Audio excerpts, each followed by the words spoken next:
प्रभु की शांति का झंडा। वॉचो माइसराज, एक नया अंकुर यीशई के ठूंठ से फूटेगा, उसकी जड़ों से एक टहनी निकलेगी।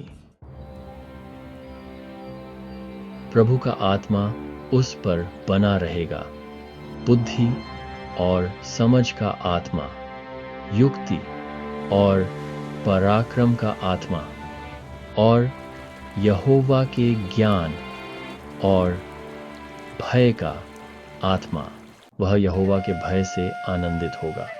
वह अपनी आंखों के देखे हुए पर न्याय नहीं करेगा और न अपने कानों के सुने हुए पर निर्णय करेगा।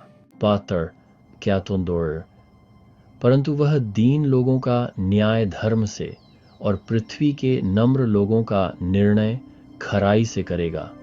और वह अपने मुख की छड़ से पृथ्वी को फटकारेगा और अपने होठों के सांस से दुष्ट को मार डालेगा। ताट्रोकिन, धार्मिकता उसके लकड़ी का बंधन होगी और सच्चाई उसके कटिबंध का फेंदा होगी। तारवरीन तोरजास्टास, भेड़िया मेमने के संग रहा करेगा और चीता बकरी के बच्चे के संग लेटा करेगा, और बछड़ा और जवान सिंह और पाला हुआ बैल साथ साथ चरेंगे, और एक छोटा लड़का उनकी अगुवाई करेगा। दूध पियुआ बच्चा नाग की बिल पर खेलेगा, और दूध छुड़ाया हुआ बच्चा करसैब के बिल में हाथ डालेगा। मेरे पवित्र पर्वत पर न तो कोई दुख देगा और न हानि करेगा, क्योंकि देश यहोवा के ज्ञान से ऐसा भर जाएगा जैसे जल समुद्र को लबालब भरे रहते हैं। उस दिन ऐसा होगा कि यीशई की जड़ सब लोगों के लिए झंडे का खंभा होगी। अन्य अन्य जातियां उसके पास आएंगी और उसका विश्राम स्थान महिमामय होगा। उस दिन ऐसा होगा कि प्रभु अपना हाथ फिर बढ़ाएगा कि अपनी प्रजा के बचे हुए लोगों को अश्शूर से, मिस्र से, पत्रोस से, कूश से, एलाम से, शिनार से, हमात से और समुद्र के द्वीपों से इकट्ठा करे।